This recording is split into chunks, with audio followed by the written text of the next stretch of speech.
This week on Pivot with Purpose. I've never met someone or been with someone who didn't find me or certain parts of me offensive.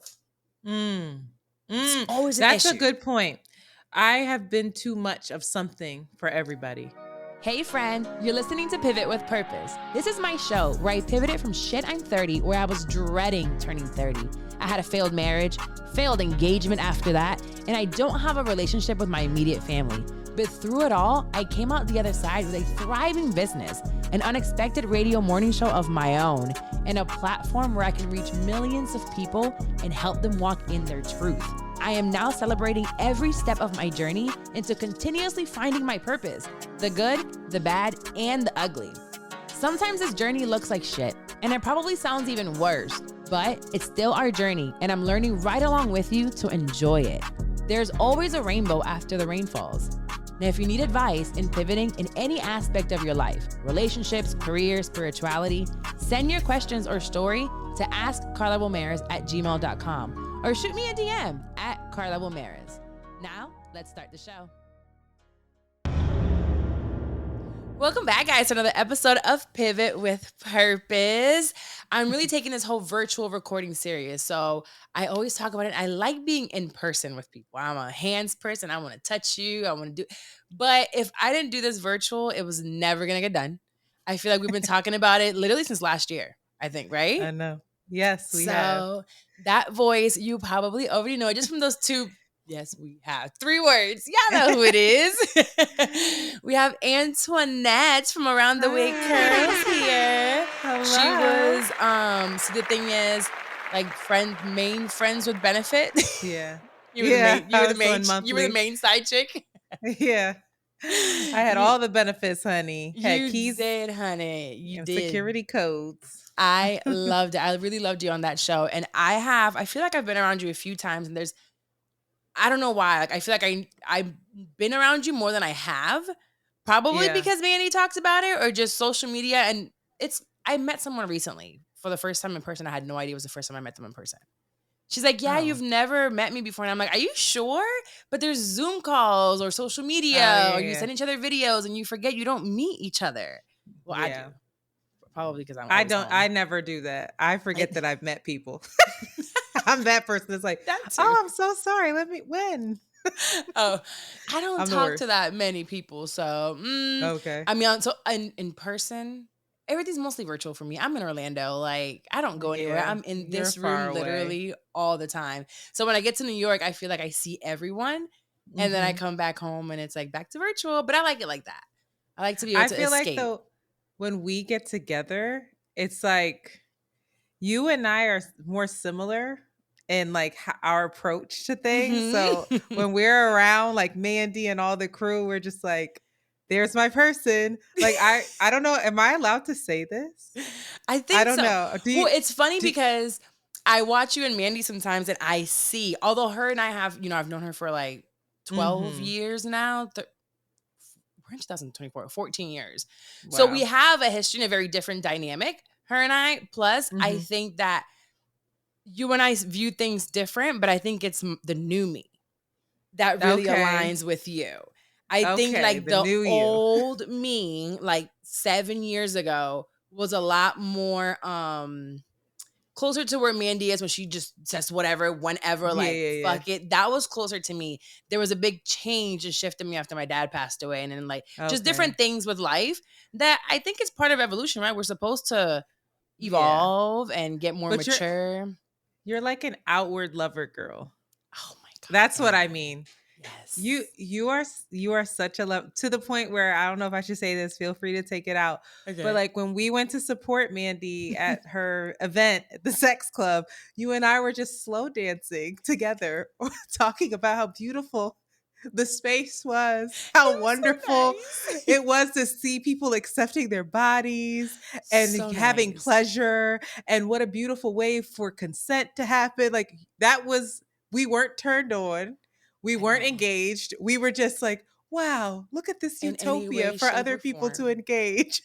I actually have a story about that, and I haven't talked about it on the pod. Maybe I'll tease you a little bit here. No, I've talked Okay. about that on the pod for sure. Okay. Because you and I, it didn't feel sexual to me being there. It was more No. watching people, and I was so happy for them.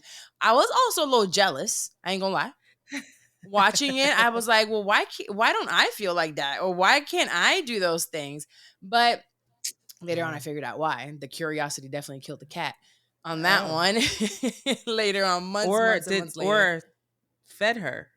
Cat's all right. Didn't kill it. I hope not, anyway. We can talk offline. Maybe fed it a little bit.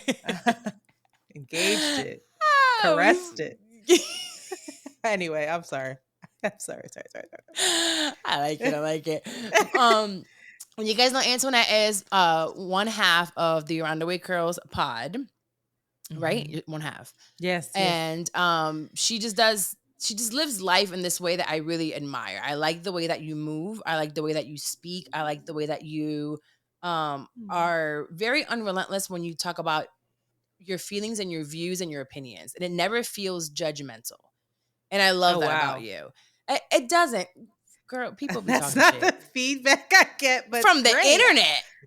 Okay. From the internet. Like, we can't, according to the internet, I am broke. I am bitter. I am never going to find a man. I look like a man.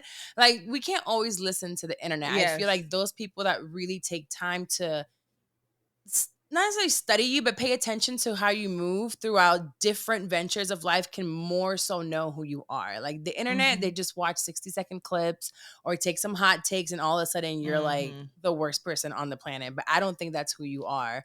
And I also really love that you like politics when I suck at politics in every way, shape, or form. So I'm very political. Sometimes I like to see them, and I'm in Florida. So Florida stuff, you know, we need to stay on top of it. It's a little ghetto, but also there's a lot of freedom down here as well. So it's like it's two things. I live in a Trump city, you know, so a lot of folks here.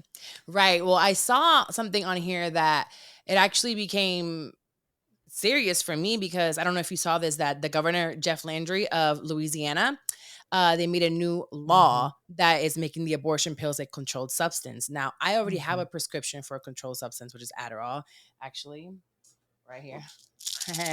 Always stays close. Shout out to Adderall. But to find this bottle specifically here for me, it took me 2 months, and I had to send someone to go about an hour away to a Walgreens that had it. Because they're so difficult to find. So now without a prescription, it's basically a crime to get the abortion pill in Louisiana. Basically getting it is the same as opioids and depressants. They're just reclassifying the whole thing. Now here in Florida, April 30th, the ban for abortions became effective. So it's a 6-week ban. So after 6 weeks, you cannot get an abortion here in Florida. It just so happened that April 30th was a day that I called in that morning. I was supposed to be getting an IUD. I went in to get my tubes tied, and because of my PMS, right? Like where you feel it the couple days before the period. It was pretty bad, and I've been dealing with it now for about 2 years. And she's like, well, let's try. Right. She said, before we get there, let's try birth control. I said, okay, back to the Marina. I've had the Marina on twice before, over 10 years. I just stopped, took it out when I had my son, when I was planning to have him. So I was like, all right, let's try the IUD, because I became sexually active again after almost 2 years. So I needed something. One thing I know for sure, I want no babies. I don't want babies. No more. No more. We're done. So I got my IUD placed April 30th by chance, which happened to be the same day as the abortion ban. And that to me was huge, because I believe I said this in another episode. I heard women crying. My doctor came in, who she's the one that, you know, did my pregnancy and all. She's like, people are in other rooms crying, hollering, boyfriends calling Virginia and North Carolina, trying to see where they can go to get an abortion, because as of today, they can't do it. Or they were coming in to get an IUD or something, a checkup, and surprise, you're pregnant and you can't do anything about it. So this is huge to me. Now, in New York, this is not the case, correct? This is not the case in New York. How do you feel about abortion and the bans, and how I just feel like it keeps evolving and getting worse and worse by the day? Well, it is. It's really complex. While I'm very grateful that I live in a state that has basically committed itself to making sure that women have access to reproductive rights. It's not lost on me that so many other women don't. And so to me, this is just reflective of white supremacy, or a reflection of white supremacy, of patriarchy. I don't, they will hide, they being politicians will hide and say that this is actually a reflection of their Christian beliefs. And it's not. If you really cared about children, if you really cared about these babies, these Right. fetuses, as I refer to them, that then you would actually put in place different policies to Right. ensure that they have good lives, that they are not malnourished, that they are not dealing with an insane. I was talking to somebody about how much childcare costs, Woo, and they girl. were telling me that their preschool was running them up $1,200 a month. Yeah. That That's pretty is, cheap. and that's cheap. That is Mm-hmm. insanity. So the fact that you don't want to have universal pre-K, you don't want to ensure that folks who are working have an actual living wage so that they can afford to care for their children. You don't want to give communities that are marginalized access to resources to ensure that their children have lives that are really worth living and are valuable and are fruitful. I call cap. You really want to control women. You want it to be the handmaiden's tale. And it's very scary. I think that it's just for Florida does it, then Texas does it. They're all testing the courts, right? All of Mm-hmm. these, Florida, Florida and Texas, Texas love to push Louisiana, those they boundaries. push the boundaries to see how far they can push, and then other states fall in line. I encourage your listeners to actually look up the Project 2025, which outlines the conservative agenda in the case that Trump gets reelected, and it is Mm, terrifying. mm. It is terrifying. Like the rollbacks of what we have grown up, and I'm only 36. My whole 37 life minutes. I've had 37, I've had access to Right. reproductive rights. I've had voting access. I've been able to say the word transgender, gay, that like they're trying to outlaw certain words from even being allowed to be uttered in Wow. the media space. It is getting that serious. And so this is just another indication of what's to come. And it's a very serious time. And I feel for folks, and they just say, travel, just travel. And it's like, yeah, well, everything costs so much So much money. money. We're I'm dealing booking with flights right now and it's insane. it's insane. And so the average person cannot afford that. The average Mm-mm. person also, you have made sure that they don't have PTO to even be able to get off work to travel. So now their Mhm. livelihoods are at risk if they do need to travel. You And know, it's I just was reading another an way art. Oh, my to, bad. sorry, it's just another way to criminalize. To Mm. criminalize marginalized communities who don't have access to this, because at the end of the day, criminalizing marginalized community gives you access to more slave labor. But that's a whole other That is, conversation that we don't have to get into, I can child. listen to you talk Get all me on my day. motherfucking soapbox. I'm Sorry. like, you make me want to care. You really do. I feel like You you need have to be to. like You're in Jason Lee. You should Orlando. run. You should Oh run for God. something. You should be just like Jason Lee's his name, right? The Hollywood Unlocked guy. Yeah, I Yeah, I'm couldn't telling believe, you. I had no idea that he was politically involved, and I- I kind of scoffed at it, if I'm being honest. And then I saw so many people speaking about what he does on a local level, and I was Mhm. shocked. You'd I never know. Same. You really never know, but I feel like you would be great locally. You really, actually, you should be president, but we'll start Oh, local. please. Um, Let me get my ass no, right up out of here. all of that is, you just mentioned something about PTO, which made me think of something else. I was reading an article recently about companies that have unlimited PTO, and Hmm. those people use the PTO the least I have when they have. unlimited PTO. Do you use it like you should? No, no. Why? I'm getting better at it because my Mm-hmm. supervisor is a wonderful Black woman who's like, use your fucking time. Use your I've used time. my time for like things that I really needed to do. If I have a Mm-hmm. family issue, I got to go home and do An this, do that. emergency. A funeral, I'll use my time. To just have a mental health day, I have not done that as of yet. And it's available Wow. to me, and I haven't. And I think that we're so conditioned to believe that that's not real, that that's Mm-hmm. somehow going to be a reflection of our, you know, evaluations at the end of the year, that somehow it's going to reflect our seriousness, our commitment to the company, and Right. then reflect our income. So it's layered. I mean, they've done such a great, they being, capitalism and the man and these corporations Mm-hmm. have done such a great job in training us to fall in line. It starts in school. You learn how to walk in a straight line, you learn how to listen to your teacher, and then they Not miss send you any off days. into the workforce. And Yeah. you get, I remember in school, you would get prizes for not missing any days, being Right. in school every day, no matter what. And it was recently somebody, I don't know whose kid, somebody that I know their kid. She's like, no, she hasn't had any days off. And I'm thinking, that is terrible. School is Mhm. ending. They're not doing anything but watching TV. Keep them home if they want to stay home. If they don't feel good, I don't mind keeping them for an extra day. I just came back from Sarasota. Well, my son's still in daycare, so they don't do nothing but like change his diaper. But hopefully they do more than that. Well, he's getting But socialized. Yeah, he's right. No, learning. he learned stuff. But my thing is, he doesn't need to be there every single day. There are other things in the world that we learn. But I mean, I am pretty far removed, um, and looking at the big picture of corporate America right now, because Mhm. I left in 2018 from working. I've Good been for working you. for myself, and I've had to now tell myself, you need to take time off.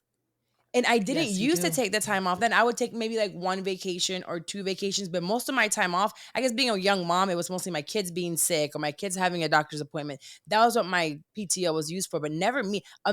First of all, what was mental health back then for me? I No, don't this know. is a new concept. This And is even so now, new.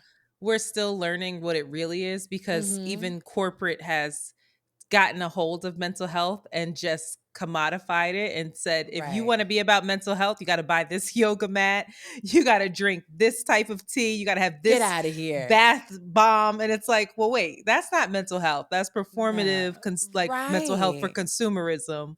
So, half the time, I don't even know how I feel. I Wow. have no I feel clue. you. Half the time I sit there and I'm like, what am I actually feeling? Because I'm going a Do you mile a use the minute. feelings wheel? You know what? On my other podcast, Can't Afford Therapy, I asked them if we could start every episode with the feelings wheel and Yes. bringing First it of all, out. how can I forget? You are an award-winning bitch up in Stop. here. Okay, you won. Was it a Webby?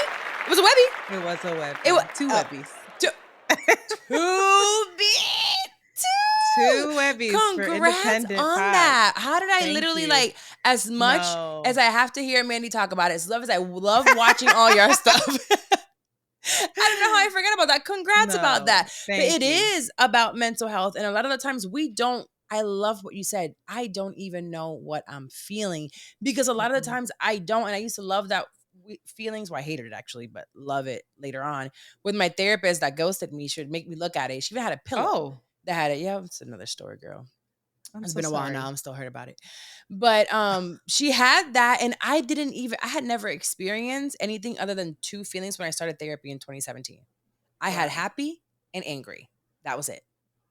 Wow. That was it. So now I'm like a Pandora's box, learned like all these different feelings, but because I'm in such the hustle and bustle all the time with the kids and making sure everybody's okay, and I feel like I can't stop. There's like this sense of survival, regardless of where I get in life, that I Mhm. sometimes sit down and I'm like, where did the days go? How do I feel? How did I get here? I reach milestones and I don't feel anything.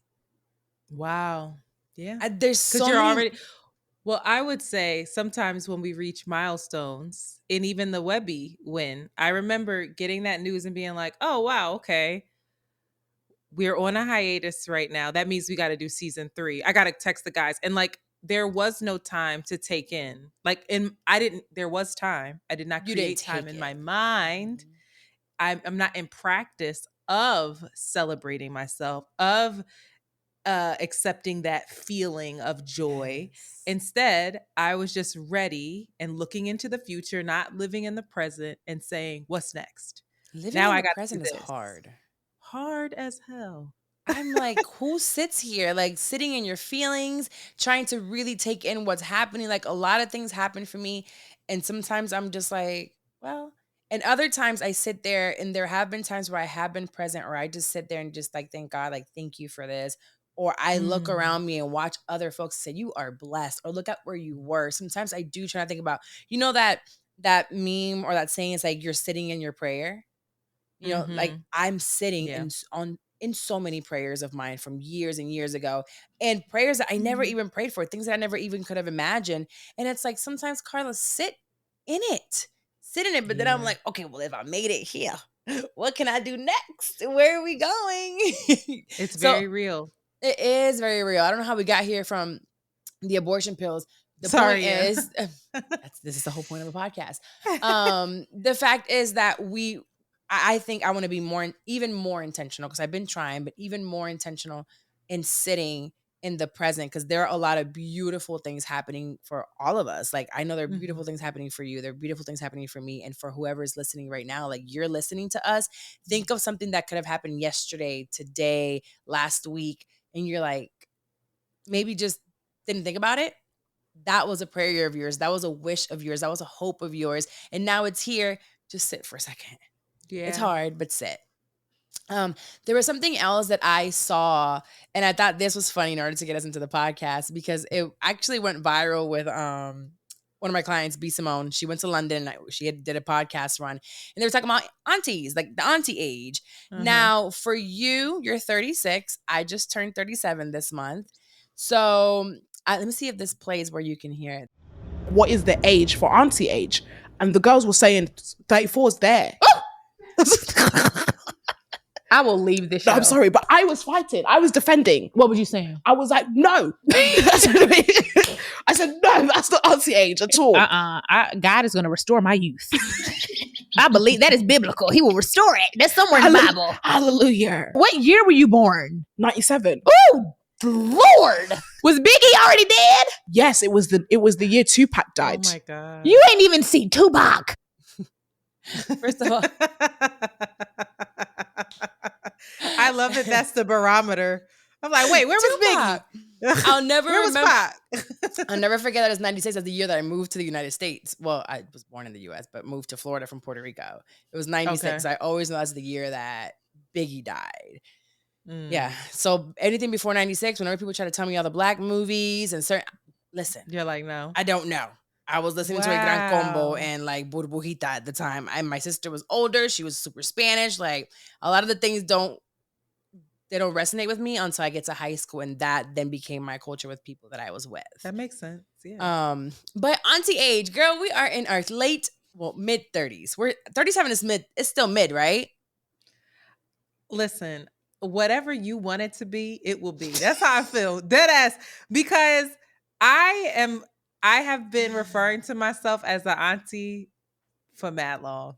I think it's all in your mindset. I know I think it is. So I will tell you right now, you give me big biracial auntie Tabitha Brown. You're like the biracial Tabitha. Every time I hear you talk, the way you move, the way you carry yourself, because Tabitha Brown is like early 40s. Maybe now mid 40s. Yes, girl. I'm going to look it up right now because she really is not. She's old. Just so nurturing that we probably look at her as a. So however you see her, that's how at least I see you. Like she's 45. Don't you give are me like that. the nurture, but you don't look older. You don't give older vibes. I don't know what y'all think about me. I am unhinged, but like not publicly. I'm sure friend is group, too. Right? But if my friend group were to hear that, they would be like, "Girl, bye. That girl is crazy." Well, I think we all have a sense of crazy, right? But whenever you lock into that nurturing mode, you nurture, you listen, like, and you will also give back that feedback, like, no, you fucking up. no, you need to look at that in a different way. You know, it's like there's still that moment where, Yeah. but even when you're like cussing somebody out, it still sounds nice. Okay, so I'll take it. I will take it. I embrace my full auntie energy. I would never be after being around you. I will never look at you as an auntie. And it's all truly. It's all. It all depends on how a person. You don't think views I'm an it. auntie? I don't. I know that Mandy would probably say you were an auntie. Mandy would definitely think I'm an auntie. I don't know. So I'm like I a don't know. grandmother. She's called me a wet nurse before. What, Like what the she's heck is probably that? That's a big word. don't even. We ain't even got to get into Wedner? it. After, No. a wet Wedner? nurse. Wet Oh, nurse. a wet nurse. She ain't shit for that. Right. She was like, you just feel so nurturing. I'm like, that's the most problematic shit. But I embrace it. I'm like a full auntie energy. I don't want to. I still feel youthful. I'm like a young, Yes. cool aunt, but I don't want. I don't want any other energy. My nickname growing up was Grandma. In high school, I had adults nickname me Grandma because they were like, Grandma? you just have such an old soul. And I embraced it and was like, I love that. I love that for still you. fun, but I give think I've mom been here before. vibes.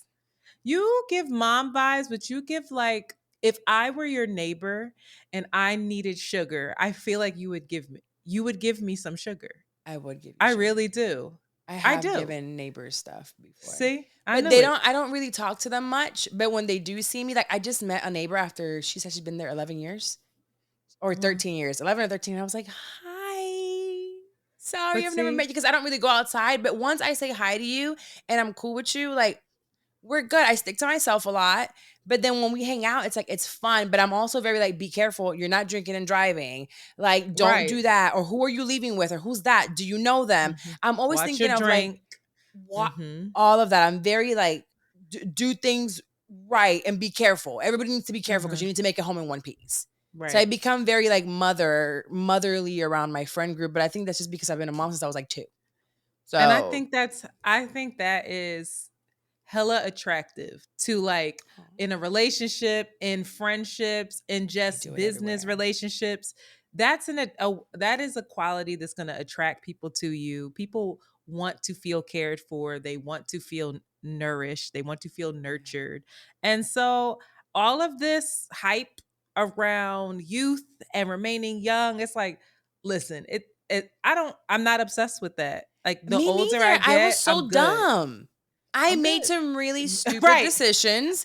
I don't want to go back. I don't want to go back. So immature. The only thing I wanted to get back is my low waist when I thought I was huge and I was 115 pounds. That part. That's the only thing I would bring back. But let me tell you something. I have come, although I'm like trying to get more active and feel better and, you know, maybe like slim the waist down a little bit. Mm-hmm. Honey, I have embraced this body. I know. I have embraced it. And I'm like, of course, I want to do better. And I'm constantly wanting to improve. But I don't like hyper fixate over it at all anymore. I like my loose clothes because I like to be comfortable. I don't like heels because they hurt my feet. Everything is comfort, cute. That's where I like to stay. And don't bring me back to 2010 when I was outside every day and Louboutins like made my corns worse. And my bunions, I'm sure, are way worse because of those. Buying things that it didn't even matter. It doesn't matter at the end of the day. Do how you feel. And I just don't have any time or tolerance for it. Me and my Birkenstocks are good over here. If you don't like them, then you can go to hell. That's how I feel. Think about you every time I put my fake ones on from Amazon. And everybody who hated on me, I am Birkenstock Bay. Everybody who hated has now went out and bought Birkenstocks and loved them. They have. And loved them. Because Amanda was one of the first ones to talk shit, and she has all of them in every color. Loves them. She's like, they're so supportive. Yeah, you're welcome. Welcome. We need support. Right. I'm looking for tennis shoes right now to walk and work out that support my feet, my body, my back. Our bodies are changing. Like it is what it is. Our bodies are changing. Me and my body have always been in like this very interesting tug of war relationship where I'm like, you motherfucker. But I just said to myself, you know, I work from home a lot. sitting here podcasting now. And I Mhm. just bought the little under the desk treadmill. I'm like, I got to get my steps Have you in. I'm used going to it? yoga after this. It's not here yet. I Oh, literally okay. bought it today. Nice, So nice, I'm nice. like, I have to, I want to take care of myself so I can be here longer. Yes, Not that's what to I've been thinking fixate over of. how I Mhm. look I anymore. just want to be here. I would always say out loud, and I need to be very careful because my tongue, things that I say come into fruition all the time. And I would always be like, well, my dad died at 60, his dad at 66, his dad in his 60s as well, and another generation up in their 60s. So I was like, well, I'm 37. I would be like 60. Once I hit 30, I'm like, I'm halfway there. And I would always say I'm almost there. And I had to change my mindset on that. And I was like, well, don't you want to live here a lot longer? You want to be here, especially because like by 60, I figured out, yeah, I'd be old by then. It's like, if I die, I die. But now I have a little That's one. not old at all. It's not 60's old not at old all. at all. I'm about to be 40 in 3 years. One of my best friends, Dex, who looks amazing, that bitch, is about to turn 40 in 2 months.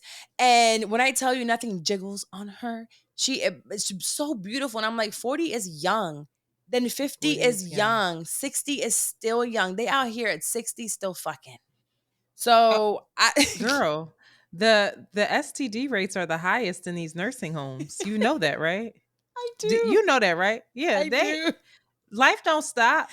They don't give a it just gets damn. better. Yeah, it just gets better because you like, I don't care. And that's what I'm tapping into a little bit. And going back to what you said earlier, when we were supporting Mandy at the sex club, we had in our, because I was smoking. I didn't drink that day at all because I did not want liquor to. I feel like liquor definitely changes your view. I don't drink much anymore. But we did smoke, and I think we took a couple chocolates. Well, I did at least. And I remember talking to you and to Dustin. Goodness. Oh yeah, I was taking chocolates. Oh yeah, that's why you were dancing with me. I would have danced with you anyway. I thought you just wanted to dance with me. I'm over here sober, like, oh, Carter loves me. I would have danced with you. You didn't smoke with me? I don't smoke. The most I do is have an edible. Oh, it was Dustin then. It was Dustin. Yeah. Well, in that space, I realized that I'm not a hypersexual person at all. Okay. I guess we can't have it all. And sex has never been this, and I've talked about it before. It's never been this, like, I've had sex. I think I've had pretty good sex. But that day at that party, I realized I'm not like everyone else, or everyone else here at least. I already knew that I'm a person that needs to be very have feelings for someone, really know them, and maybe not in like a full blown relationship, but once we get there naked, use my boyfriend. You know what I mean? Like we don't just be smashing just to smash. You took your time to get to know me. We go together real bad. So I realized before, I thought that I already knew that. So going there, I decided to I did a session with Sir Marvelous recently. You did? I did. Paid for it in full jealous. So don't be. Oh no. So it was very expensive. He was great. I think that what he's doing for some women would be amazing. I don't think I was ready for something like that. My mind didn't stop. It was just him and I. He was super professional. The place was super clean. I went in the dungeon, all those machines and apparatuses and hammers and toys and all of that. We did the fire play. He did the toys. I don't know how many vibrators I used, but I will say the final word on that is that I don't think I had an orgasm. I got pretty close a few times, but my thing was every time I got close, I realized I wasn't there with someone that I was really into and that level. And I love it. I couldn't get there. And I'm like, this isn't for me. And that's a beautiful thing to well, I don't even know if it was a discovery, but it was more of it was affirming. It was affirming is the word, yes. The fact that you know this about yourself. And so now when you move throughout the world and you're in relationship with people, you know that to be a requirement. But you gotta be somebody I could call. Antoinette, in case of emergency. Fuck outside. I want to be fucking. I don't know. Sometimes I think about it and I'm like, I want that feeling that women have where they say the tears come out of their eyes and they lose their shit or they start shaking like crazy and they can't. Is that in the movies or is that real? You know, it's interesting because because I got to remember I'm in a relationship now, so I can't. And we're gonna talk about that next. Yeah, there's not I can't say all the things that I would normally say out of respect, but I think some women are tapped into a different energy with themselves, and I really don't know. Having a partner who you trust, who you feel like you might even love, who you feel secure, you have a secure attachment with, Safe. that safety Just feeling allows, safe. I think, us to open up and Mhm. explore other parts of ourselves that are definitely, I truly believe, connected to God's source, connected to our God energy, and and it's like a portal that we can get there. I think for me, I can only speak for me, as someone who's had to work really hard with my relationship with my body, work really hard to trigger warning, recover from sexual abuse and rape as a child. Like, there's been so many disconnects that I really had to do the work myself and to feel safe with myself at first, and then invite a partner in and be vulnerable with that person, to so they know these are the things that I'm battling in my own head. So I'm going to need your help to get me out of my head. I can do this with myself. I can feel ecstasy with myself. I want to go deeper. I want to explore. And maybe it's a situation where Sir Marvelous wasn't for you, but it could be that you find a boo, and it doesn't have to be your forever person. Someone who provides safety, security, care. Care is a huge word in this. And So y'all can I go back have. And to that's why him. I wanted to talk to you, because I feel Okay. like when we went to the party, I believe at the time you were single. Yes, very I don't dry. think he 8 was years. around. Yeah. He was not even, Antoinette, I didn't 8 even know of years? him. 8 years I was single. Not 8 years without any sex. I probably had sex like once a year Oh, for okay. 8 years. No, I'm serious. Okay. Wow. Um, I did 2 on years and I thought that was a long average. time. Okay, Yeah. so 8 years single. So there was no real deep connection with anyone. The connection There was were with deep yourself. connections. There were deep connections with a couple folks, but they were not The person available for me to really be to Mm. explore with. They weren't, in my mind, it was a deep connection. And they say it was, who knows, but they could not give me anything close to what I want and deserve. So after 8 years, because my story is so cute. He's so cute. We're dating. Anyways, let's go back to you. 8 years single. And when you text me, you said this is the most healthy relationship I've ever been in. How long has it been now? We started seeing each other in January. It's still very new. Okay, It's still May. super new. Super new. And when you said that, it's so funny because, one, I feel safety and healthy in a relationship that I'm in right now with someone. Well, in the dating scene, but I think it's we're definitely getting more serious. But for you, as soon as you said that, because of my past, when people are like, I'm in the most healthy relationship, I'm like, are you? Are you being love bombed? Do you know you're being safe? But I also know you, and you're pretty open to like really exploring things and paying attention. So I wanted to know, one, how did you meet? Were you able to finally, after so long, open yourself to it? And how do you know that it's safe? Okay. So when I I'm say I'm in the excited. I need healthiest popcorn. relationship, what I mean, Elvis, poor man. What I mean is that this is the healthiest person that I've been in relationship with, because he has a healthy relationship with himself. He's Love somebody who has been in therapy for 7 years, loves it. Who went to therapy on his own will, was struggling seeing all of the images on social media of, Black men being murdered and X, Y, and Z. And he was like, I need to check in, and then fell in love with therapy. Has amazing communication skills, is very clear about his intentions, very clear about what he wants for himself, very clear about his feelings for me. There is no guessing. Off the bat, he was like, this is what it is. This is how I would like to pursue you. this is like, this is it. And I was like, Pursue okay. me. Pursue Yeah, me. it's like, okay. So it's, when I say it's the healthiest, it's the most clear, it's the most secure attachment. There's no guessing.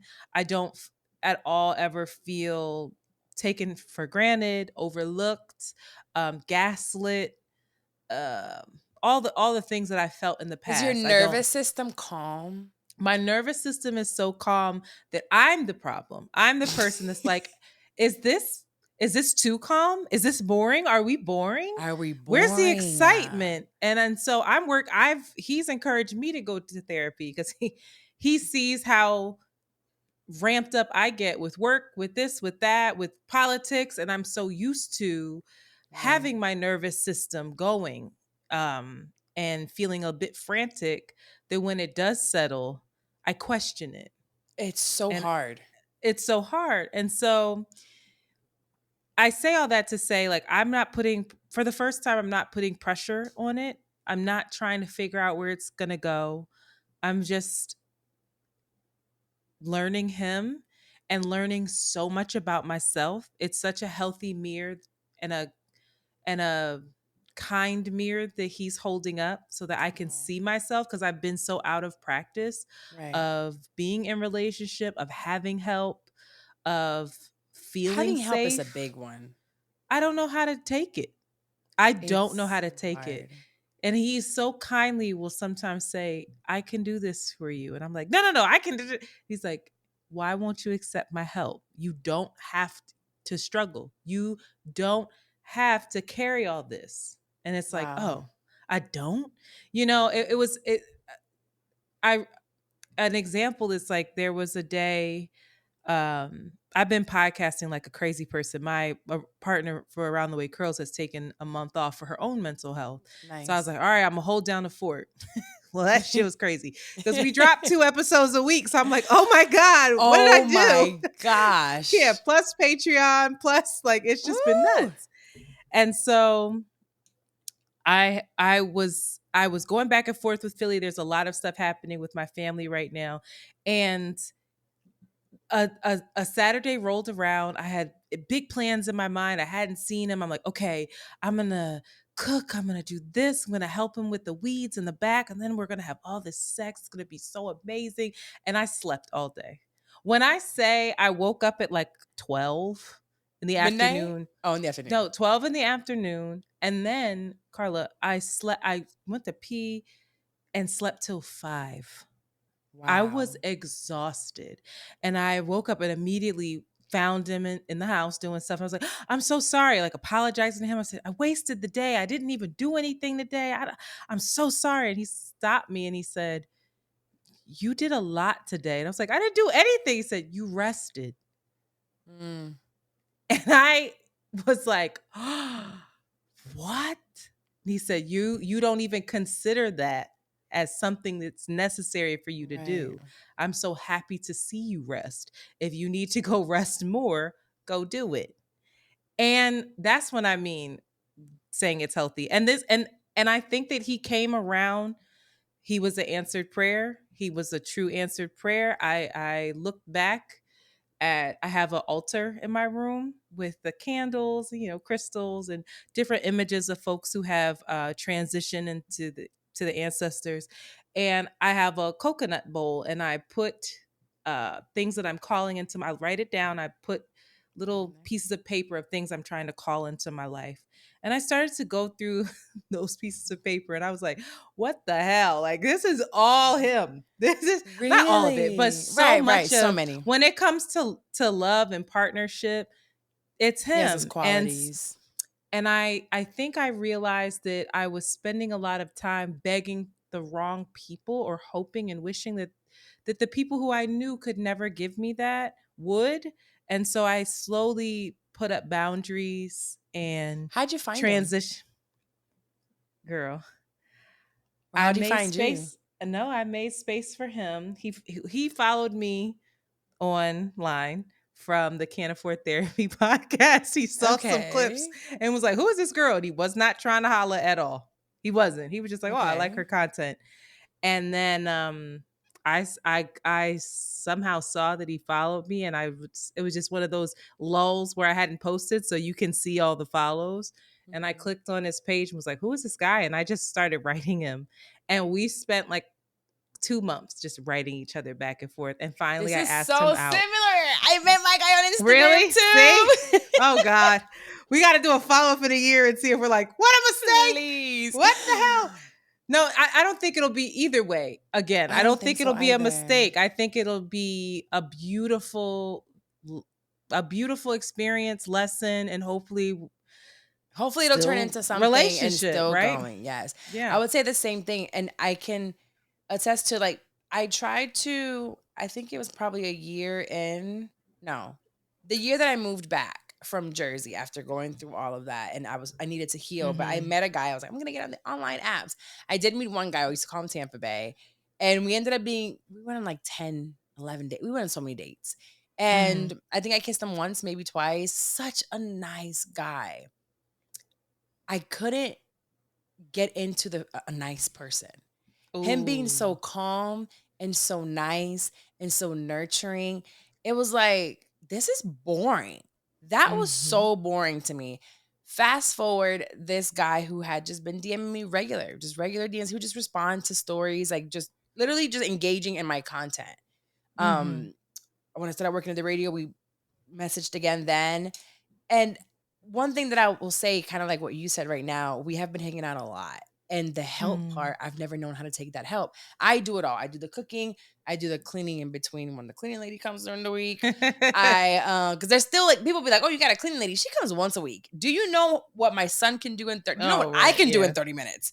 Right. Fuck my son. I was about to say, not even the baby. I'm looking at my house. You can't see it. All the shit's on the other side of the room. You don't want to see what the other side of this room looks like either. But we just came, there's so many different examples, but he has cooked for me. He's come over and helped me like clean some things up, or he's helped me like with the baby. But we just left on vacation for the weekend. And I was going regardless, right? I got an Airbnb. I was going with the kids, and I was like, hey, so if you're in town, I would love for you to come. And he was like, I'll be there.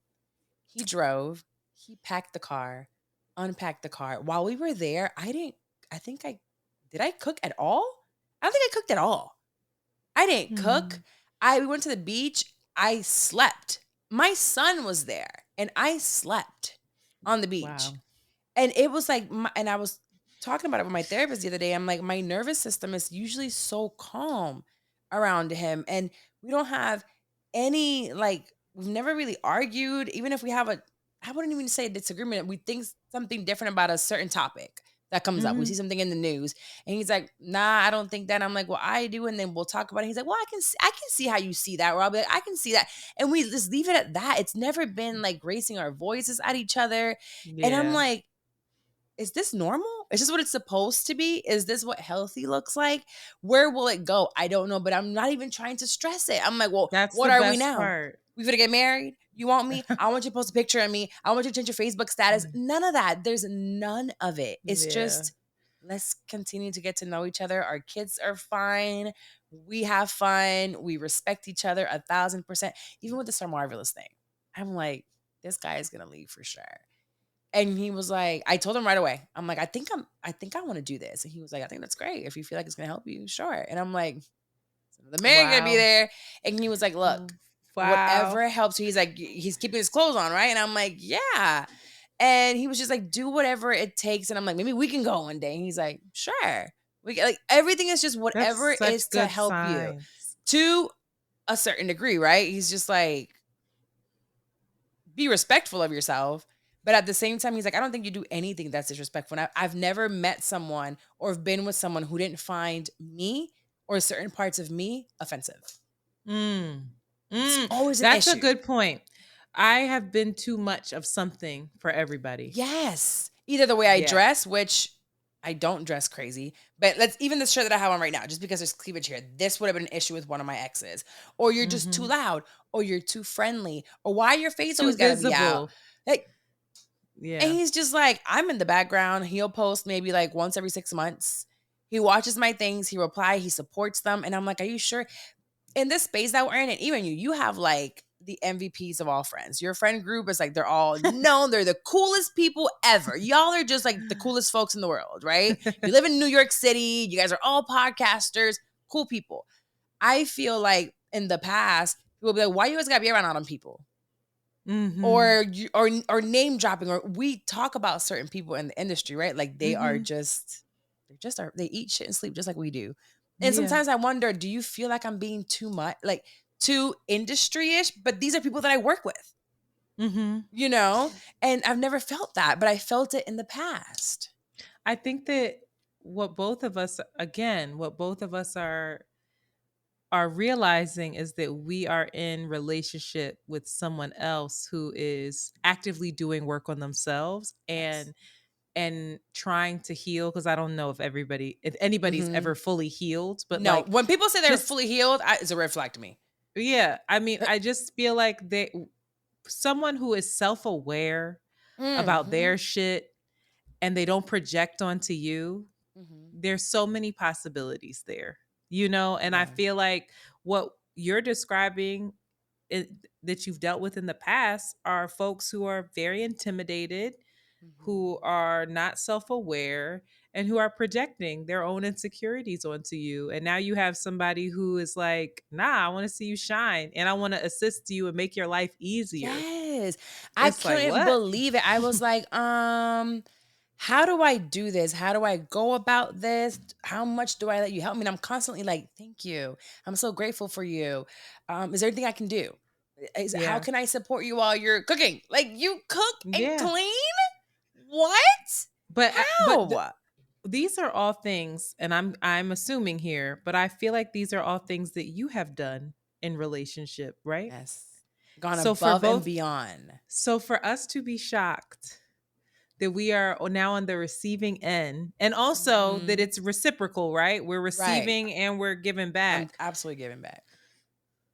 That says something about like our past and hopefully our future, and the fact that we've learned to wait for what we want. You know, there's a lot of talk about the crumbs and waiting for the loaf. And it's like, right now, I don't have crumbs. I don't even know if I have a loaf, but I know that we both have ingredients. You know, like we have ingredients to make this fucking bread and to be nourished and fed and feed each other. And we're both ready and willing to utilize said ingredients and bake this shit up. And so that's like, absolutely. Yeah, it's a different feeling. Like I'm also in a space where we view society, and a few of my friends have asked me, like, can you be with someone who makes less money than you? And right now, I'm in a position that I would have never expected. And when I quit corporate, I didn't think I'd be where I am right now. So I remember the conversation of like, I want a 6-figure man. When we said 6 figures, we meant 100,000, right? It's like we want a man that makes 100,000, 150. Which ain't shit now. What is 100 and 150? I mean, it's something, right? It's something. But in my lifestyle, I need to be clear because I don't want to seem elitist. What I'm saying, that is not me saying it's not shit now is not saying that if you don't make it, you're not shit. It's that this capitalist society and inflation has made it impossible for middle-class folks and upper middle-class folks. Like that doesn't even exist anymore. They have squeezed us middle so class, tight. I think, is the poorest. You have no idea how much I wish I could get food stamps or Medicaid. Girl, like please. My insurance is $1,000 a month. I still have a $50 deductible. My son sees a therapist twice a week. It's another $100. $100 a week. Like everything is so expensive, and I get no breaks. I just paid $95,000 in taxes for year 2023.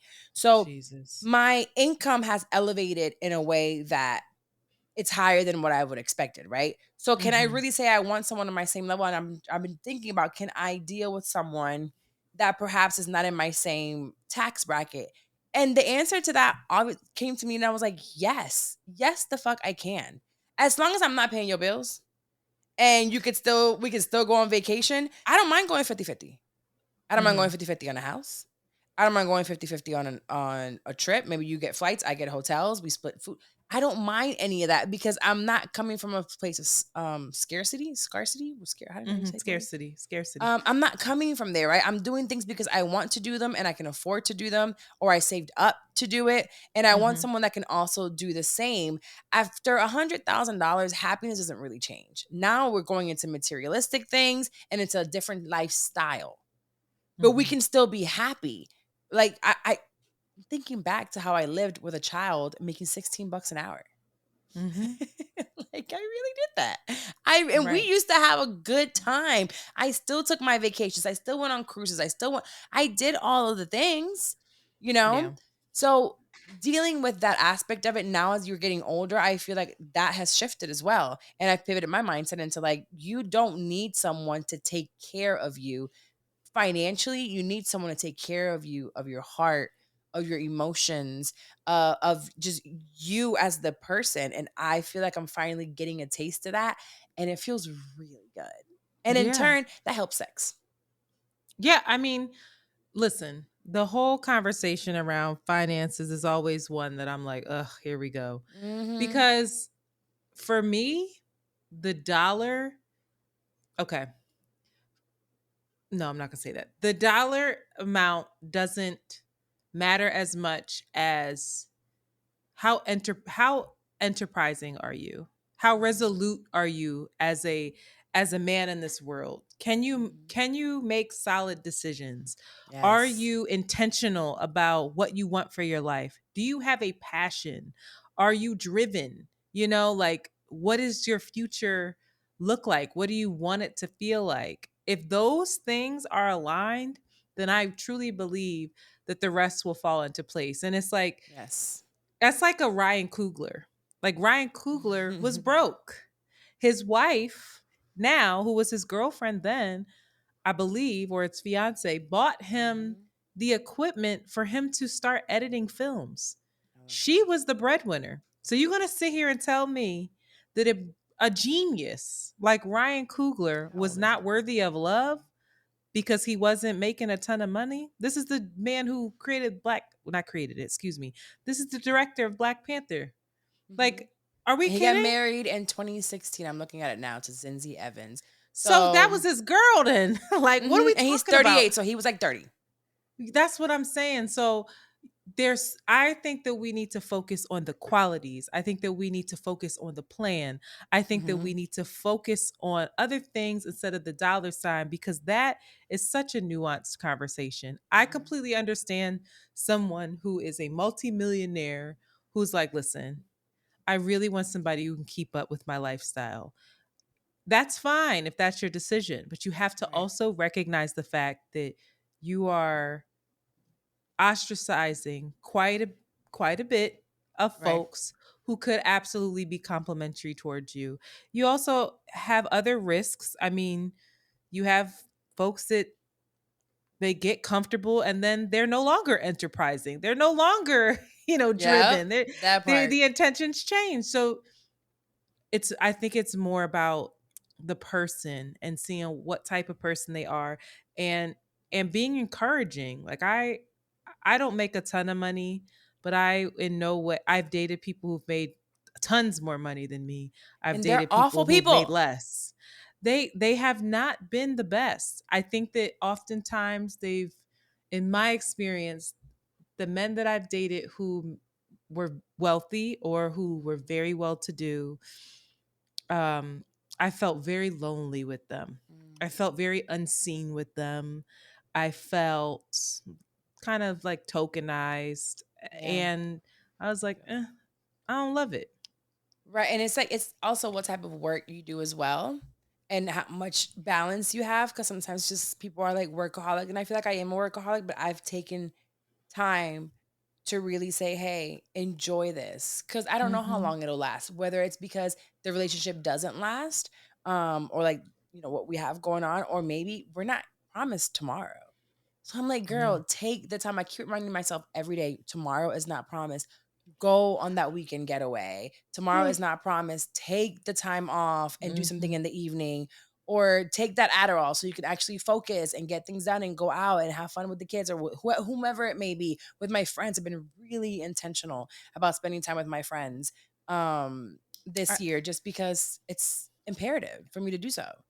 I had a friend who would always thank me for my time every time I saw them. And I'd be like, God, that is so formal and weird. Can you stop?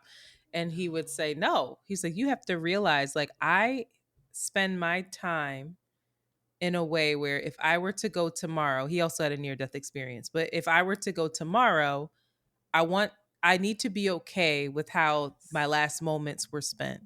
So I don't do virtually anything that I don't have to do that is not in alignment with if I went tomorrow, if I went right now, I wouldn't have a regret with how my time was spent.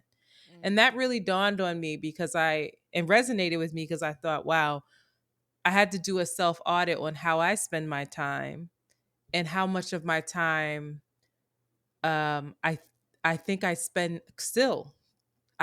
doing things that I would regret if I were gone tomorrow.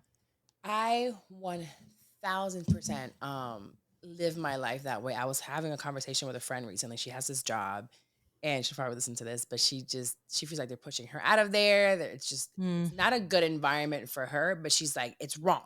What they're doing is wrong. They're going to do it to other people. I'm just going to stay here and I'm going to sue them and whatever. I'm standing on principle. I'm standing on principle. And I was telling her this on the phone. I'm like, I'm such an energy person. I will not stay anywhere. I don't care what I'm getting paid or what I'm not getting paid or what principle I'm standing on. I can stand on that principle away from it. You know what I mean? Like, it's like, okay, did I get enough evidence for whatever it is? All right, I will set forth a lawsuit here, but I have to walk away. Or I have a client that's no longer serving me. I don't care how much money I'm getting paid. I'm walking away. I have a business venture and I'm dealing with someone and it does not feel good and my energy is off. I'm walking away. I have been offered so much money. And Mindy will attest to this because she'll be like, girl, I'll take the check. I won't. I won't do it. I will not work for money. I work where my energy feels good, where people are respectful. And I'm working a huge project right now, across generations. And I had one thing happen there with one person that I remember I called, the head guy and I said, this cannot happen again or I have to go. And my team goes with me. I'm not subjecting anyone that I work for, that works with me, to any type of negative energy ever. I'm not doing it. The same thing with clients that I take on. I'm very specific on what the content is that we're listening to. My team has to listen to that every single day. There's so many times I talk to B. Simone, Megan, so often that there's so many times that the things that they say and how they speak in their dialect, it rubs off on me. The same way that the way we speak rubs up on other people because they're listening to us so often. Oh yeah, subconsciously, absolutely. Absolutely. Both. So you pick up things that they're saying and you start, your mannerisms and you realize, why is this happening? You spend so much time with that I can't have my team listening to just any old BS because that's who then they become, subconsciously without them noticing. And that's, I really commend you for that. I think two things. I think when your name is on something, it's your responsibility to make sure that it's putting goodness out into the world, right? That it's not, and yes, sometimes there's mess and sometimes there's fun. It doesn't always have to be, like you're changing the world, but no, putting out things that are destructive because it can make you money is going to rot your fucking soul. The other thing, I guess it's more of a question. Now, back when you were making $16 an hour, would you have still moved like that? Absolutely. That's amazing. Absolutely. That's amazing. That's why you're where you're at. I shoot my shot everywhere I go. But also, I think that's one of the reasons why my mother and I's relationship is the way that it is.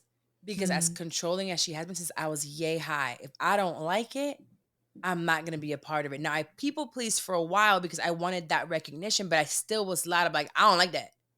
Okay. I don't want to do that. Or I don't want to be there. I did do a lot of things to please others, but I remember I worked at Build-A-Bear when I was 18, and this one manager kept getting on my nerves. It was like, no, the way that I would speak it or deal with it back then was not as healthy. I would fight a lot, You know, there was a lot of fighting. There was my aggression. I was very aggressive, but it was all coming from the same place.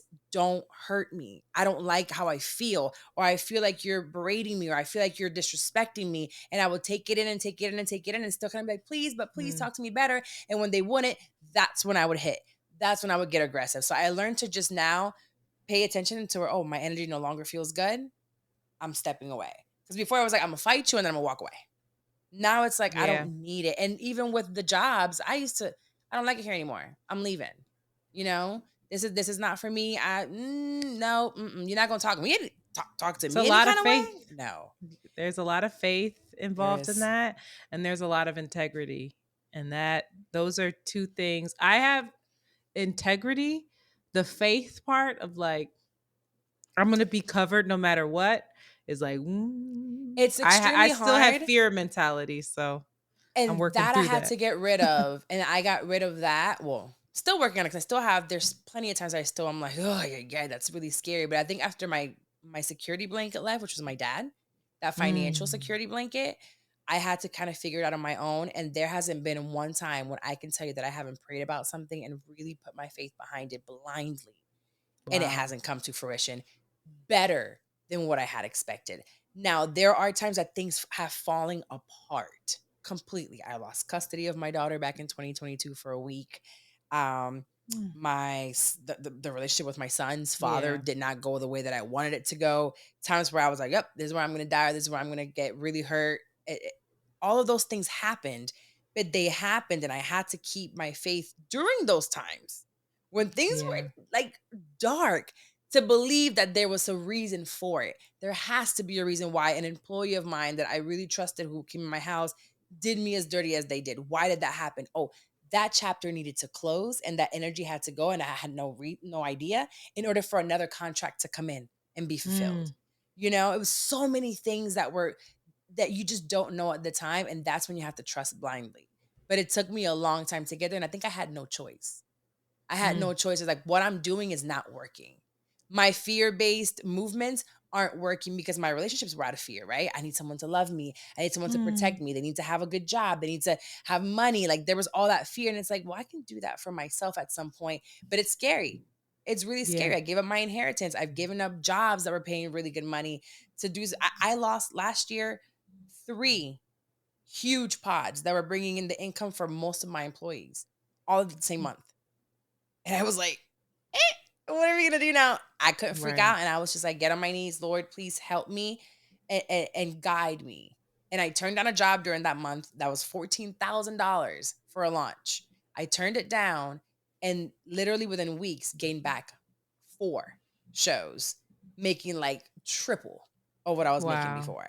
So you just never know what you need to do or who needs to be in your corner. Or sometimes I wonder, like even my friendships, I have to look around and it's like I have to compartmentalize my friendships and who I deal with and in what capacity and what I tell and what I don't tell, how much I speak on things, just because there's just different energies that you have to guard yourself from. I'm just an energy person. And I think everyone serves a purpose in your life. Yeah, I mean, everything that you're saying goes back to this whole auntie thing of like, I'd never want to be super young again. I don't want to do that again. I love the discernment that I have. I love what I'm developing into. I mean, I'm not where you're at where it comes to faith, but I am letting go more. There's a lot of things in my life right now that are up in the air that old me would try to control, that I would like, just my hands would be so tightly wrapped around it. And I've completely let go. And just, I keep saying, I don't know if I am disassociating or if I'm really just relinquishing that control, letting things flow as they're supposed to, and preparing myself as best as I can for next steps, for whatever's to come. Yeah. Because I talk to Fran, hey, about this a lot. And riding that river downstream instead of paddling upstream sounds so easy, but it's so hard. You have to trust the stream won't throw you into a rock. It's so hard. It's so hard. If I can see a rock right here that I might be able to grab onto, old me is trying to get up that river, and it's like, no, that rock ain't for you, girl. That's not gonna save you. Keep riding this wave. Keep going down. Something will be there to catch you. And that's terrifying. But what's that something, right? What's the something? That's the blind faith. Ugh. 2-3 years ago, when you text me, you were like, I'm trying to let go and ride the wave. For me, was growing up listening to Let Go and Let God, Let Go and Let God. And I remember one of the conversations I had with my cousin right before everything happened and went to shit in 2022. I remember crying to him and saying, what the fuck? Literally these words. What the fuck does let go and let God mean? Let God do what? Yeah. Where is he? I don't hear him. I don't see him. Let go of, how can I let go? I have children that need to eat. How can I let go? I have bills that need to be paid. How can I trust the thing that put me in the position in the first place? Right. And I can only speak from my own testimony. And it's like, not once have my bank account needed money to pay for anything. You know, I still don't pay my light bill on time, and I never pay it to where it's caught up. I'm always behind. You're annoying. But I wait for that text message to let me know. Stop playing. I refuse. It says disconnection in a week, and I'm like, all right, now I'll pay you. Oh my God. I do that. I only left my phone bill on auto pay because that really needs to be on. But I still have my issues with certain, like, putting things on Not auto the pay. phone before the lights. Girl. Oh, girl. My light this year alone, they've been turned off twice. I'm sitting here working and get shut off, and I'm like, Carla, you gotta get it together. What are you doing? And I'm like, can you just please put turn the it back auto on? pay on? No, because I had a water bill one time and there was a leak I didn't know about, and it ended up being $1,500. That just gets taken out, and I had no idea, and I got pissed off. And my water bill is usually $20. So I didn't like that. But I say all this to your say statements, but go ahead. Oh yeah, there's too many things going through there. My accountant does that part. But I say all this to say, having discernment and living in this way, there's one what would look like a downfall to the outside world, and it's that we don't progress at the same speed of those that take anything on and don't have that feeling of I shouldn't do that, or not necessarily right or wrong, but they believe they can just kind of be in any space.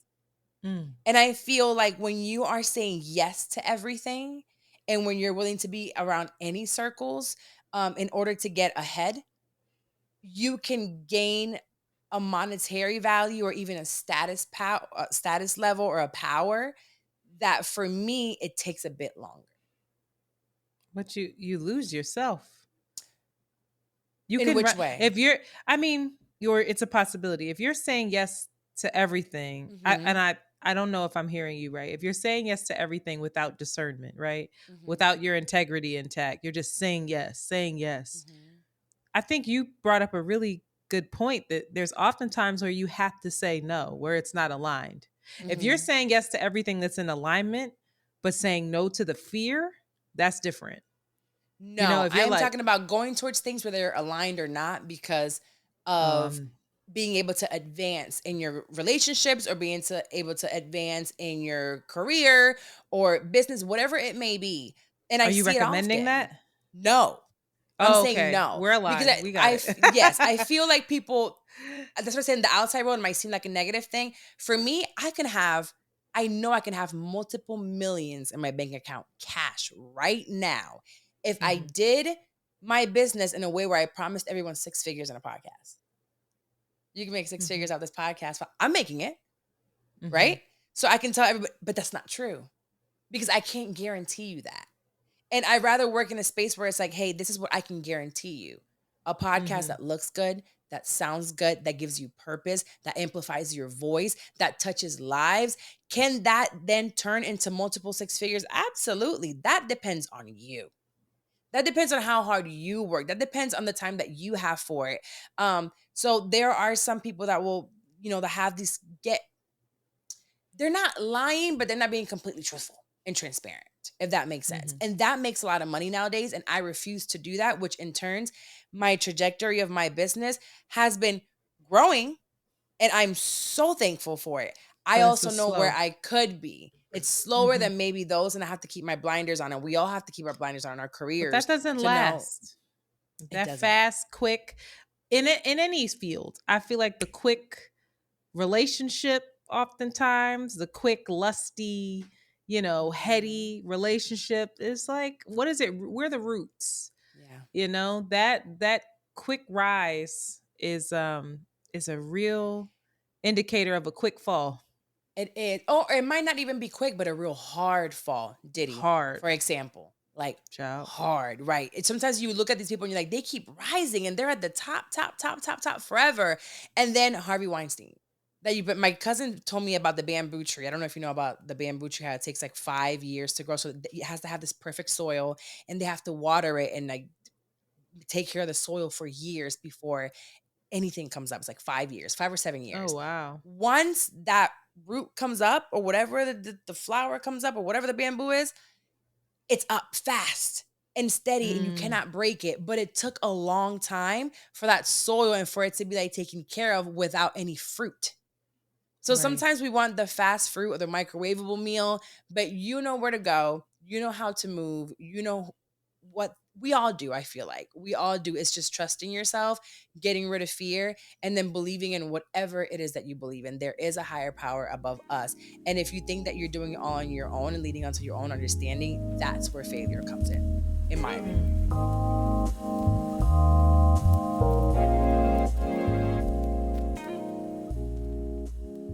Really quick, because you are one of the biracials that I have around.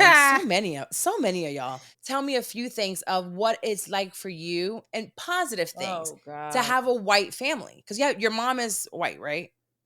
She is. And I feel like sometimes we're like, fuck, like I'm black and I have to deal with my white family in this country and this thing.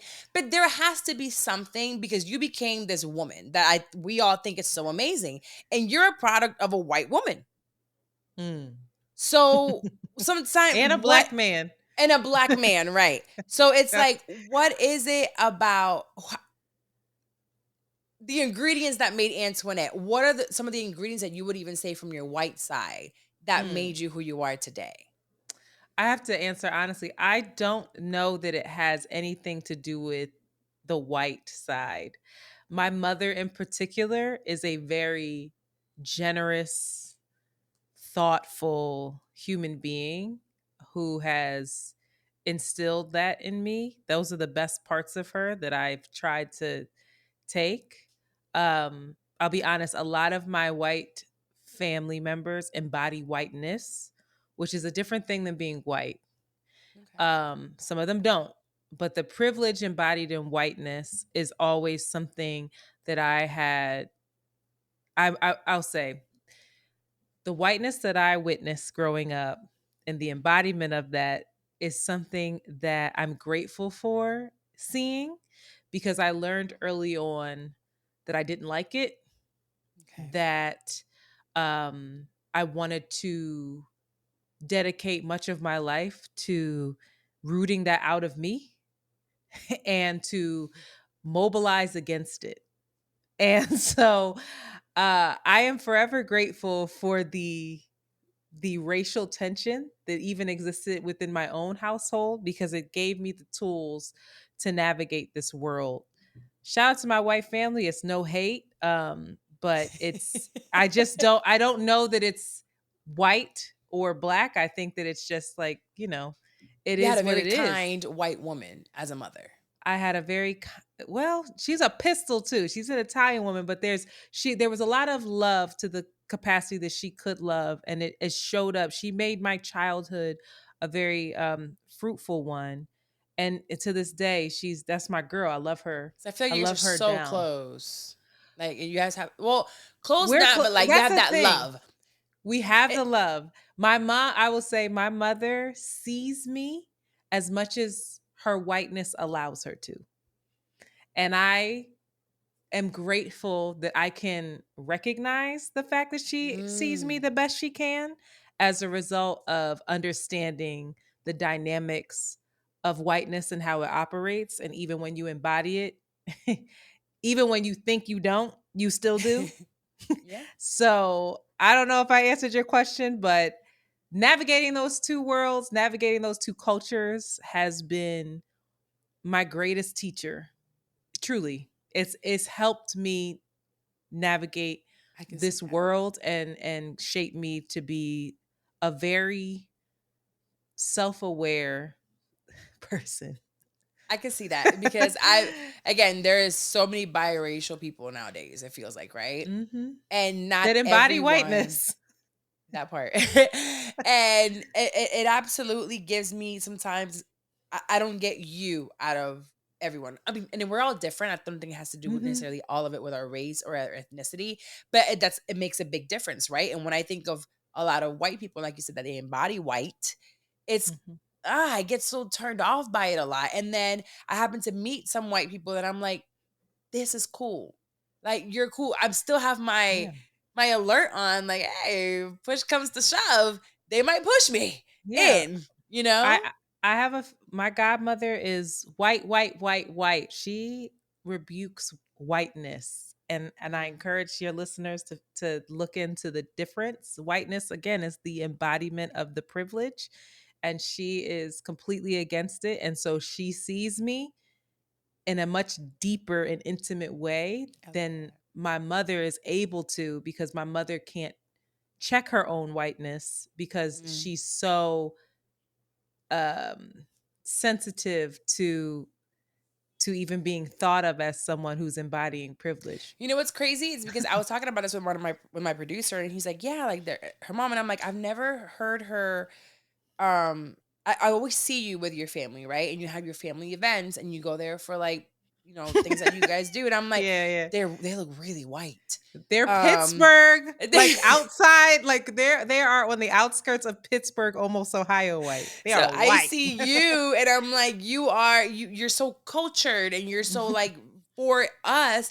And then seeing you there, I'm like, wow, there has to be something within the relationship. Or now that I'm hearing you really, like, give me more about it, especially with your mother, it's you just accept her for who she is and what I'm she's able to has humanize capable of. her.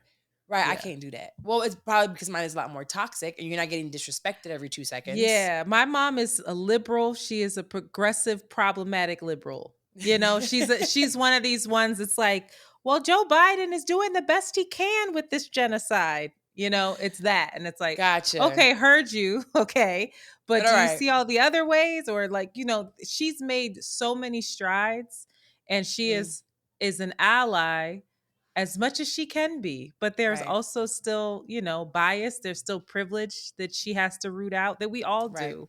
But a lot of the way that I operate is based off of programs that I was lucky enough to be a part of in Philadelphia. Shout out to Philadelphia Freedom School.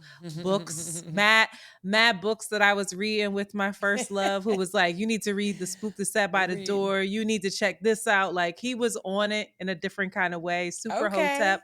I was a Hotep. So that's also part of it. And my dad was like my dad and I, huge part of my life. That's like my guy. So, but shout out to the whites, they there. I don't think I've ever asked that to anybody, any of my friends or anyone I know that is biracial. I'm like, what is it from your white side that you would say, yo, I'm glad I learned this? But even if it's learning, hey, I need to accept people for who they are. Yeah. In this world, that definitely is something that I didn't have, right? Coming into the space, and my parents were like, you're going to learn English, and we're going to put you into the whitest of the white schools, into the whitest area. And I come in here and I'm like, I'm just being called the N-word every left and right. Or then I didn't understand nigga to spick. And I'm like, what was the difference? Like, to me, it was the exact same thing because they were calling me both. And I was the darkest thing there. There were a few other Black people. I wouldn't put it past my family, excuse me, not my mother, some of my family members, to use the N-word in a derogatory way to someone else, right? Or to think that after seeing something on Fox News, right? Right. They would beat someone down if they heard them say it to me. That's what I'm talking about. So what I've learned is someone can love you, love in quotations, as much as they're capable of, and still not see you. My friend Dex said something along those lines when it comes to her dad, who she met now just a few years ago. She just found out she was white, her other half. But she said they just kind of tolerate her. They're okay with her. Like, they're okay with... You are the exception to the rule. Right. It's like, because they don't see you as Black. They see you as such and such's daughter, my niece, my this. Right. Until and I feel you like come a lot of through white with people don't realize they have that bias. They really That's don't. exactly what I'm saying. Now, my mom is not that way, but some of her family, uh, they can be. My mom They is can be. just, yeah, my mom is just like, she just skirts the line. That's a problematic white liberal, but she's such a good woman. She really is. She's such I a good love woman. that. No, So and I think that's probably the biggest takeaway we can take from our parents, just to be good people. I try to do that for my kids all the time. Like, do I make mistakes? Lord, yes. Does my daughter mhm. need therapy and my son will need therapy? Probably because of me. Absolutely. But There's one no thing way that I around want it. them, there's not, but because the world is here as well. But at the end of the day, I Mhm. want to know that I was a good person, that I was a good mom, that I taught them like everything they needed to survive, and then most importantly, kindness. I feel like we're Yeah. so wrapped up in the financials of it all that we're just not good people. Yeah.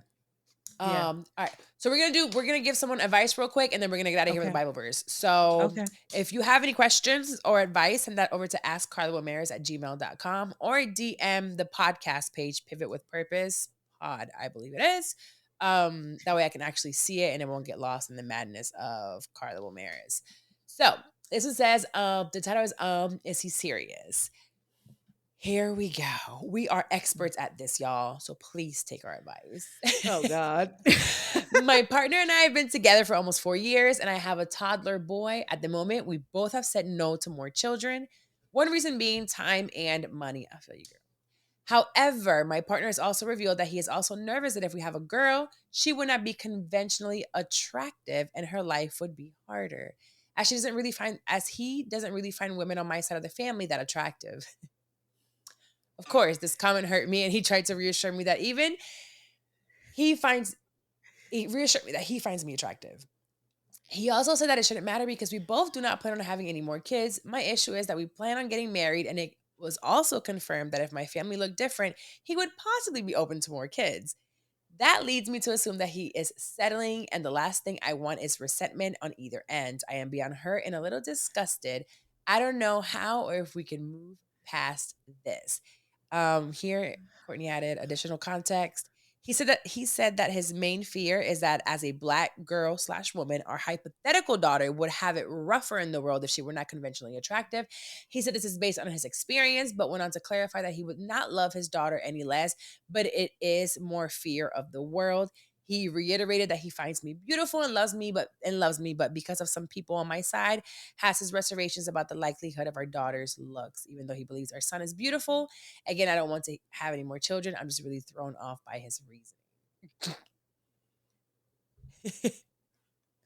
Yeah, I would be thrown off as well. I can't lie. I think for me, I would probably want to understand what conventionally beautiful or He's attractive probably talking about even means. the European standards of beauty.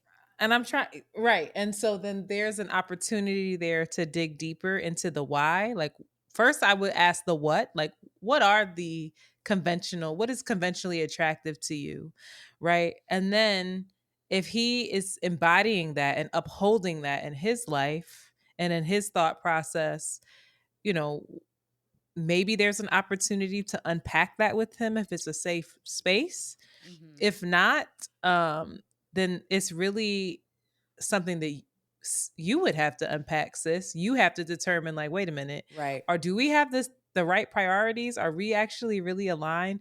And it sounds like it really hurt you. And if it did, then listen, couples therapy is a thing. I think that there is definitely opportunity for somebody to help you through that, because this to me would be an indication that there are just fundamentally different ways in which you see and approach the world. And like, Yeah. to I'm not like, bring a life into the world is they've been like, together for 4 years, already have a child. So did he not think about this when you were pregnant with the first one? That could have been a girl. but also yeah, it could have been a girl, but why is it so important that a girl look conventionally attractive? Like, what are you upholding? What belief system do you have about women that I'm there's starting no to think way it maybe doesn't she looks reflect? different. Right. I'm starting to think that she probably looks different than her family. Even if she does, something could happen to her tomorrow Right. and she could end up looking different. So what is this rooted in, bruh? Like, what belief do you have about women? What are the requirements of women Right. for you? You know, what are your fears around that? If you do have requirements, you're saying like, oh no, I think it's society, but like you're also Could be some of society, but you upholding have that that. fear. Yeah, you're saying that Right. they're right. Right. And you're saying that you wouldn't want to bring another life into the world Mm. because of it, because you said if my family looked different, you would consider another kid. So this is something to unpack. You have to. He has to And unpack that on his own. And I would have him do that before you get married, because you could have your I just found out that you having your tubes tied is not 100% birth control. You can still get pregnant with, because they don't tie them. that They would clip make me 'em. so mad. It's Be like, happened. what? It has literally happened, and it happens. It's My God. I have the worst allergies. Yeah, so you can get pregnant with your tubes tied. You can get pregnant on an IUD. You can get pregnant on birth control. We are looking like they're not going to have any more abortions unless you fly to Europe. So, baby, there's a possibility you have another baby with this woman. So you need to unpack that before you get married, I feel like. Absolutely. And I would argue you need to unpack it together, because it's still a reflection of, again, not just a child, but of women, I think, in general. Right. It's like And what you think so, about women. yeah, and what your demands of women are. Yeah. See, this is the same shit. People who are like, this is what I'm talking about. The whiteness versus the white. Like, he's a man, Mm-hmm. kind of condemning the thing, like saying, "Oh, society is Right. not fair," but you still upholding patriarchy. So it's like, what are we doing here? What are we doing, sir? We gotta get rid of it. I would definitely say go to therapy specifically about this. Dig deeper. This is Yeah. all coming from somewhere. It's coming from somewhere. It's coming from a belief. So check that out before you sign any paperwork. I mean, you already have a child here. You could still get pregnant, without marriage. But marriage is something you want to walk into knowing that it's a forever thing. At least for me. I want to Yeah. know that, things are going to come up in marriage, of course, but this one just came up before the marriage. So please handle it before we get there. Yeah, y'all tripping. So thank you for sending in that letter. Again, ask carlawamers@gmail.com, or go ahead and send a DM to Pivot with Purpose Pod on Instagram. Now, we always end our pods with a Bible verse. So again, I don't try to tell anyone, you need to go to church, or you need to read the Bible, or you need to do whatever. I just know what has happened to me and where I come from. And like, boy, let me tell you, I don't know where I would be if it wasn't for my faith. But I also know that it took me not listening and not being fully having that blind faith that got me in the situations that I was in. That I was in dark places. And maybe if I would have had a little bit more blind faith and trusted the process, I would have not experienced some of that. But again, it made me who I am today. But for today, I wanted to bring it's a psalm of assurance. And a lot of people use this psalm as a powerful declaration of God's steadfast love and protection for his people. And it's actually my son's name. I've actually never used it for a psalm, I don't think, on the pod, but it's Psalm 91, Psalm's name. And I just wanted to pull one of the verses because, like I said, it's the Psalm of Assurance, and it's a beautiful, beautiful psalm that sometimes when I read it to him and I read it myself, it's a reminder that God has this unwavering care and refuge for those that trust him, right? And there's just so hard to trust something you don't see, you don't feel, you don't hear. It's blind, right? So for me, there is Psalm 91, specifically 7 and 8. And sometimes when we're fearful or we don't know where to go and we have that uncertainty, 7 says, 1,000 may fall at your side, 10,000 at your right hand, but it will not come near you. And 8 says, you will only look with your eyes and see the recompense of the wicked, because you have made the Lord your dwelling place, the Most High, who is my refuge. So I always read the baby like that part. 1,000 may fall at your side, 10,000 at your right hand, but it will not come near you. And I've had little, like, it feels like fires around me all the time, whether it's from people, the business, work, relationships, myself, my own anxiety or my own thoughts. And it's like all of this is going on around me. And when I've had this blind faith, none of it has come near me. None of it has touched me. None of it has been able to do anything around me. And all of those fires and negativity of people that were around me that I did not react to, I was able to see with my own eyes the fall of the wicked. And to me, that's just, I gotta believe. Like, it would be crazy for me not to personally, because I'm watching things falling apart in front of me when they were supposed to not. You know, or people do certain things to me and it's like, you're supposed to fight them. This is the time when everybody, if you get a mugshot today, right. Instagram's going to rally behind you and put money in the commissary, baby. The shade room is going to say, she didn't do it, let her free. And they're going to wear the shirts airbrushed for me. Right, I'd be well within my right. right. I'd still be locked up. But at the same time, it's like some people, we feel like some people deserve it. We feel like revenge is on us, and it's not. We have to just trust that he has us at our best interest there, and there is a plan that we just don't know and can't see. And the same way that we trust our parents, right? We sit here and it's like when our mom or our dad sometimes like, we got you. We trust, especially as children.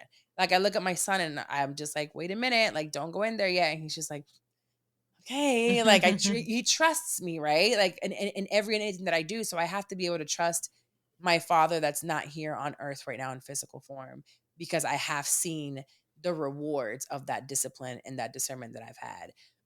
So for anyone listening who sometimes it's like, hey, I don't know what God's promise to me is, it's like the psalmist here assures you that God will deliver you from dangers and perils in your life. So have faith, know that his promise is coming, and really just, like you said earlier before we started recording, be a good person. Now that we're getting out of here, since I kept you for 37 hours. No. Where can they find you? What do you have going on new? And I cannot wait to come to New York and see you soon. Oh boy, where can you find me? I am on the social media. My personal social media is my name, Antoinette, and was here. That is the handle on Instagram. The Twitter, it's really just my Twitter. My co-host doesn't ever use it.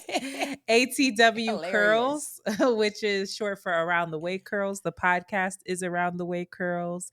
It drops every Monday and Thursday, and that Instagram is Around the Way Curls. In addition, Can't Afford Therapy is recording season 3, and so that launch will be probably out within the next month or so. So we're very excited about that. So yeah, those are all the places.